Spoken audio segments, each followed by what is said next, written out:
आकाशवाणी मध्य प्रदेश से प्रस्तुत हैं प्रादेशिक समाचार।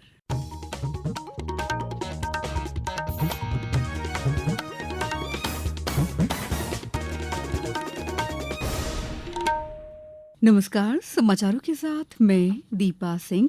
सबसे पहले मुख्य समाचार। राज्य मंत्रिमंडल की विशेष बैठक कल पचमढ़ी में होगी। केंद्रीय सूचना एवं प्रसारण राज्य मंत्री डॉक्टर एल मुरुगन ने आज भोपाल में दिव्यांगजनों की सहायता के लिए एम्बुलेंस भेंट की।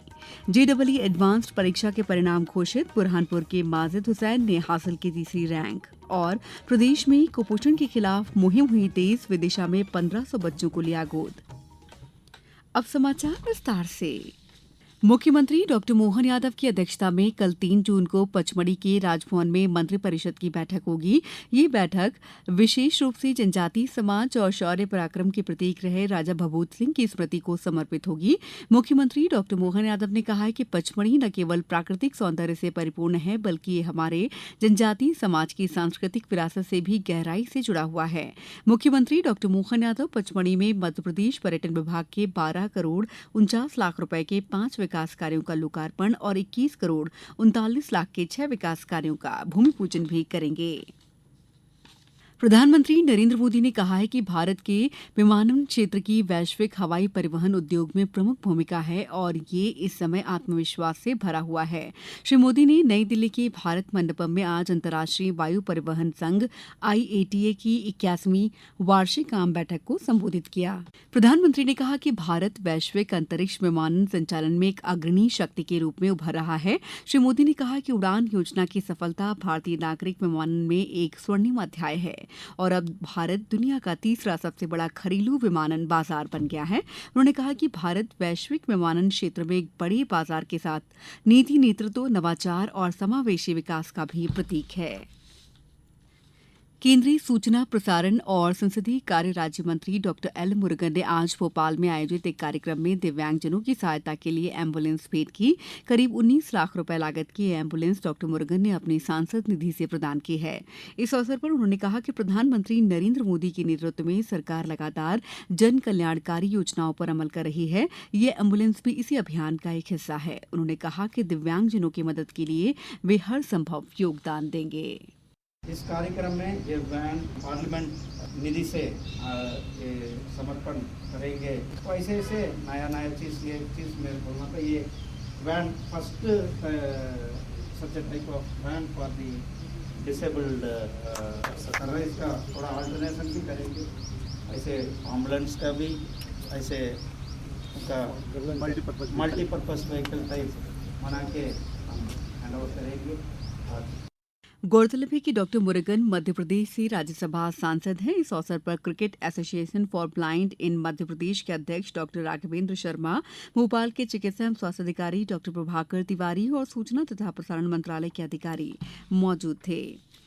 प्रदेश में जलगंगा संवर्धन अभियान के अंतर्गत शहरी और ग्रामीण क्षेत्रों में कुएं, तालाब, बावड़ी की मरम्मत, गहरीकरण और साफ सफाई का कार्य किया जा रहा है। भारत सरकार के जल शक्ति अभियान कैच द रेन के तहत शुरू की गई जल संचय जन भागीदारी पहल में खंडवा जिले ने जल संरक्षण के क्षेत्र में एक नया कीर्तिमान स्थापित किया है। मुख्यमंत्री डॉक्टर मोहन यादव ने कहा है कि प्रधानमंत्री नरेंद्र मोदी ने भूजल भंडारण को सुदृढ़ करने के लिए जन भागीदारी आधारित अभियान चलाने का आह्वान किया था। हमें संतोष है कि मध्य प्रदेश ने इस दिशा में दृढ़ संकल्प के साथ कार्य किया है। जल संरक्षण के लेकर के पूरे देश में सभी राज्य सरकारों के साथ पूरे देश के लिए जल का एक एक बूंद सहेजने का, बचाने का, भूगर्भ भंडारण बढ़ाने का अभियान चलाने के लिए आह्वान किया था। हमें इस बात का संतोष है कि हमने जल गंगा संरक्षण अभियान के माध्यम से पिछले वर्ष 1 महीना अभियान चलाया था। इस वर्ष हमने पिछली गुड़ी पड़वा से 30 जून तक का अभियान चलाया है और उसी का परिणाम है कि देश के अंदर मध्य प्रदेश का खंडवा जिला जल संरक्षण को लेकर, पुनर्भंडारण को लेकर, कुएं के रिचार्ज की जोड़ करके हमने देश में नंबर 1 का स्थान बनाया है। खंडवा कलेक्टर ने बताया कि जल शक्ति अभियान के तहत जिले में बोरवेल रिचार्ज सिस्टम, रूफटॉप वर्षा जल संचयन और जलाशयों का पुनरुद्धार, दीर्घकालिक प्रबंधन को बढ़ावा दिया जा रहा है। जो हमारे तालाब हैं, जो हमारे कुएं हैं, जो हमारे डगवेल्स हैं, उन सब के माध्यम से लो कॉस्ट सॉल्यूशंस इस प्रकार से बनाए गए हैं जिससे हमारा वर्षा का जल संरक्षित हो और जिससे कि हमारे जो बोरवेल्स हैं हमारे जो कुएं हैं ये रिचार्ज हो सके। अंतिम लक्ष्य ये है कि खंडवा जिले की हर एक पक्की छत का पानी धरती के नीचे जाना चाहिए। उसके लिए एक 5 फेज की कार्य योजना अगले पूरे 1 साल की बनाई गई है। ये अभियान जिला प्रशासन, स्थानीय समुदायों और विभिन्न संगठनों के सहयोग से जल संरक्षण के लिए एक जन आंदोलन बन गया है। समाचारों में वक्त है ब्रेक का। ये समाचार आप आकाशवाणी मध्य प्रदेश से सुन रहे हैं। ये समाचार बुलेटिन YouTube पर, Madhya Pradesh news All India Radio channel पर और फेसबुक, साथ ही एक्स प्लेटफॉर्म पर AIR न्यूज भोपाल पेज पर सुने जा सकते हैं। इसके अलावा आप हमारी वेबसाइट newsonair.gov.in पर अथवा न्यूज ऑन AIR ऐप पर भी समाचार सुन सकते हैं। ब्रेक के बाद समाचारों में आपका एक बार फिर स्वागत है। केंद्रीय कृषि और किसान कल्याण मंत्री शिवराज सिंह चौहान ने आज कहा कि केंद्र देश की खाद्य सुरक्षा के साथ साथ किसानों की खुशहाली सुनिश्चित करने के प्रति प्रतिबद्ध है। श्री चौहान बिहार के मोतिहारी में चल रहे विकसित कृषि संकल्प अभियान के तहत आयोजित एक कार्यक्रम को संबोधित कर रहे थे। इस राष्ट्रीय अभियान का आज 5वां दिन है। उन्होंने कहा कि इस अभियान का मुख्य उद्देश्य लाभान्वित किसानों तक विभिन्न योजनाओं और कल्याणकारी कार्यक्रमों को पहुंचाना है। देश के साथ साथ प्रदेश में भी विकसित कृषि संकल्प अभियान जारी है। इस अभियान के तहत किसानों को कृषि क्षेत्र में किए गए नवाचारों की जानकारी दी जा रही है। इस अभियान में कृषि विभाग, कृषि विज्ञान केंद्र और अन्य विभागों के अधिकारियों द्वारा गांवों में पहुंचकर किसानों से संपर्क किया जा रहा है। शिवपुरी जिले में इस अभियान के तहत गांव-गांव में चौपालें लगाई जा रही हैं और कृषि के क्षेत्र में नवाचारों को किसानों को बताया जा रहा है। अशोकनगर जिले में भी कलेक्टर द्वारा अभियान के तहत किसानों को लाभान्वित किए जाने के निर्देश दिए गए हैं। सीहोर जिले में अभियान के तहत जिले में 3 दलों का गठन किया गया है। प्रत्येक दल में कृषि वैज्ञानिक, कृषि विभाग, पशुपालन, डेयरी विभाग, मत्स्य विभाग, उद्यानिकी विभाग के अधिकारियों को शामिल किया गया है।